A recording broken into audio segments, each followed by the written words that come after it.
Sorry. You never know when it's coming. It just... I know. I should predict this by now. Yeah, I mean, it's only been like 800-ish episodes.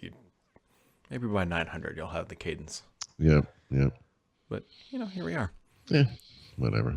It's Tuesday. Build is still on, but E3 apparently is going to be canceled at noon today, or around 12:30 Eastern time. Right. So, and E3 is in June. In June, yeah. Which is got 2-3 weeks, probably 3 weeks after Build is scheduled to be. Yep.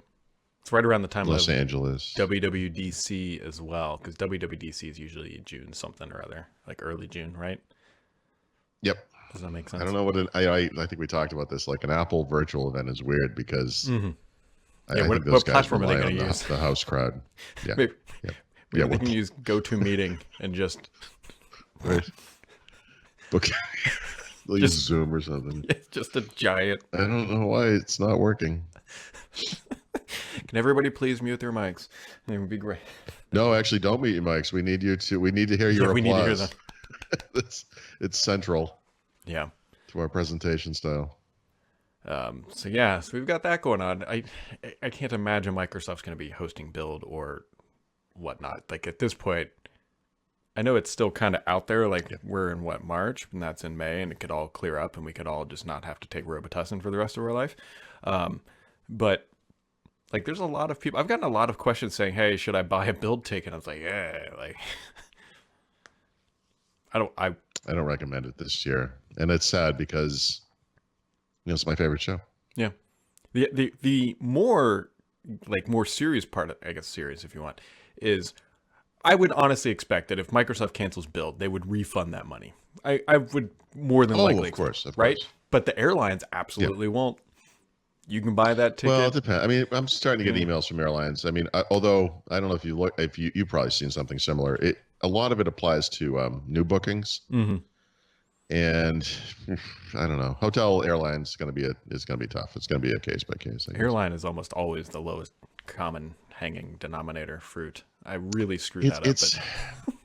I mean, for me, like getting an airline credit or something would be fine because I'm going to fly again, right? The hotel stuff can be squishy depending on the hotel. Yeah. Yeah, it's a tough one. Yeah. So, we'll find out. One thing Microsoft is doing, they announced this week that next week they will be streaming like a live session of their game developer conference stuff. There's one notable session happening on the 18th where it quite literally the title is where they're going to talk about xCloud and Xbox Series X. You might want to tune in for that one. So we'll once we get all the links and that stuff, we'll share it. But now, Brad, can I get the coronavirus by watching this session? I hope. Or do I need to worry about that? Like it would be specifically. That's how powerful the new Xbox is. Yes. 12 teraflops of coronavirus coming down. Yep.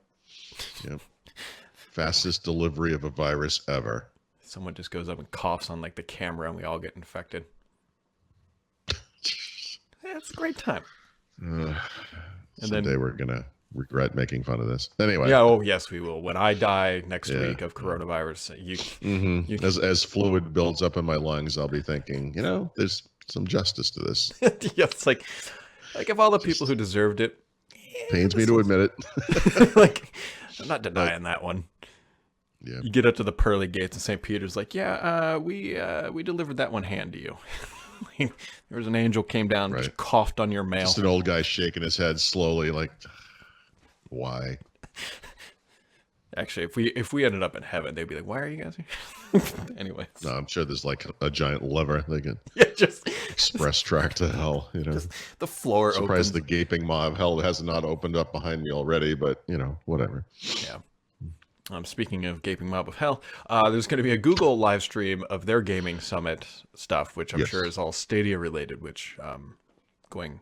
They're being pretty vague about it, but yeah, I would assume that's a big chunk of it. Yeah. So, you can keep that on your agenda if that's what you've been holding out for. And so, not a whole lot. It's been kind of a quiet week, I guess. Quiet week, yeah. Only, well, I guess Warzone dropped. Did you play it? Have you tried it? So I literally played one game because I was out all day yesterday. and I'm more curious about your thoughts, but mine will take 30 seconds because this is what happened. Yeah.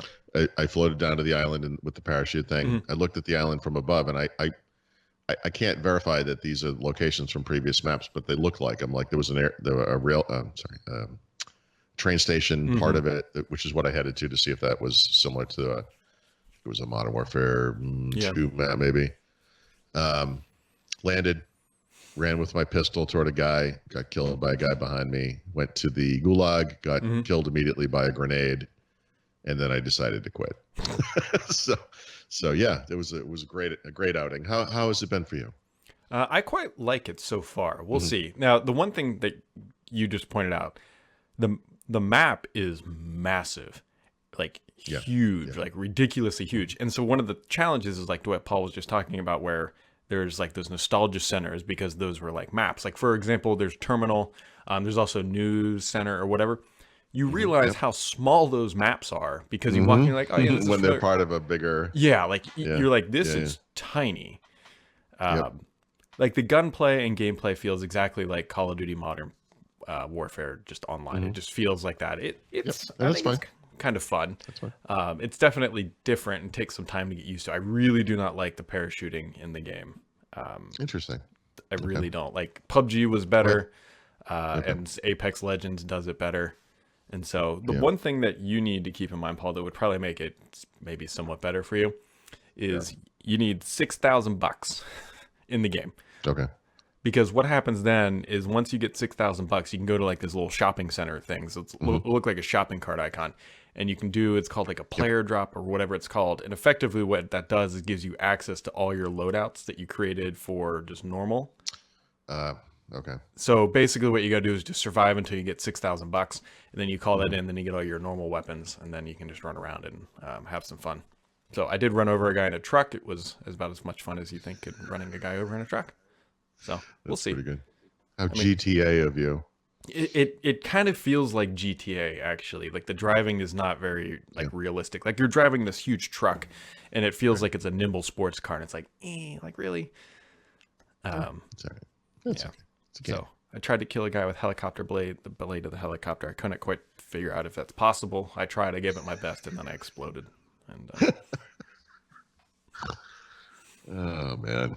So anyway, that sounds good. Yeah, it's free to play if anybody wants to go give it a shot. Yeah. Right. So. Right.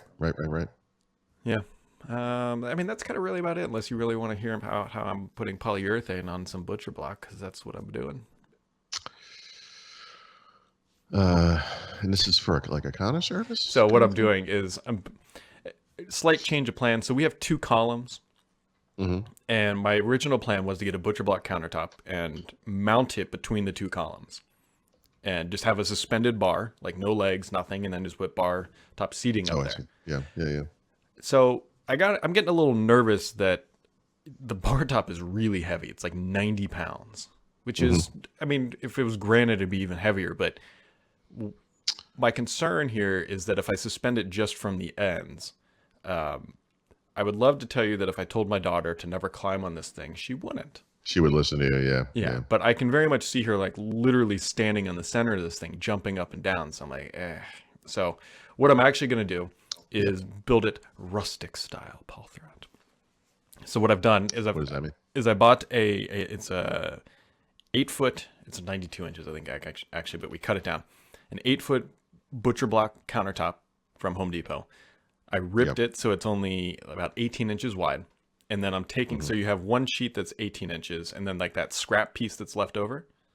And so here, I'm going to put it. Is it like a cross so piece it'll sit like this. So like the back of it will have a little lip. So if like things went rolling on it, it would hit that edge and it'll kind of create like a skirt, if that makes sense. Anyways. Yep. So, and then how I'm going to support it is I'm going to get 3/4 inch black. It's basically, I believe, galvanized steel, I think is what it is. But pipes, like you would use for a gas line, and make a kind of like legs for it, and build a structure to set it on in between. And I think it's like a steampunk table all of a sudden. Kind of, but it'll look all right. I mean, it's kind of an easy way to do it. And so I'm building that. I've got the boards cut. I've got them stained. I'm putting the final polyurethane on today. I'll give it a light sanding. That'll be done. Then I got to go buy the piping and then build the like structure, which will be super easy because it's just like Tinker Toys. You just screw the stuff together because it's designed for gas lines. But here we are. And yeah, so it's hopefully that'll be done. Then we'll have a bar top. And where is this going? I should show. Well, I could pull it up on my phone. So it's going to go. So we bought a sectional couch in one part of the basement. It's going to go behind the sectional. Okay. Yep. So the idea being that you can sit at the bar and look at the TV. Still see the TV or whatever. Yes. And yep. So once I get that done, which I'm pretty confident will be done this weekend, as long as I don't screw anything up like I did with the handrail. Right. Then I'll take. I mean, just put a kid gate at the top of the stairs, and you'll solve the problem. I mean, I'll tell you what, man. Actually, what am I talking about? She could vault over that like a like a thoroughbred. At this point. And she's got the energy to do it. That's the thing great about kids is like you're tired, but they're not, and they don't really slow down. Yeah, they don't get it. Yeah. So, that's Brad's woodworking adventures. And when I'm all done with this and I feel good at my carpentry skills, I'm going to open up my own little shop called Sorta Good Carpentry, where it's sort of good. And if that's if your expectations are not straight cuts, I have got the furniture for you. You're selling yourself short, Brad. I think you could do. No. You should. You do, really. You should. One of these cuts. So I told this to my neighbor. Like, this was a great test of my marriage.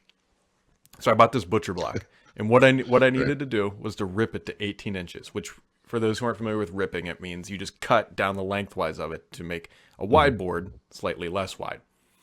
Yep. And so I'm working with I need help to hold this board because I have a table saw, but it's not like on a giant table. It's just like an 18-inch table saw or something like that.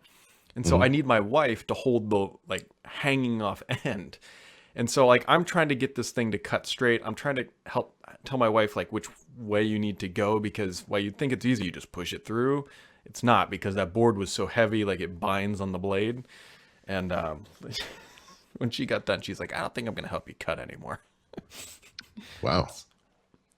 In a loving way, but in a loving way. This is your problem. Yes, pretty much is what she said. But it turned out all right. So I'll take a picture of that when it's all done. Okay, cool. Yeah. So there we go. That wraps it up for today, folks. What are we doing here? We've got woodworking. We got Call of Duty. We've got coronavirus. We've got it all. We'll see if we have it all tomorrow. Yeah, it's a complete package today. Yeah, complete.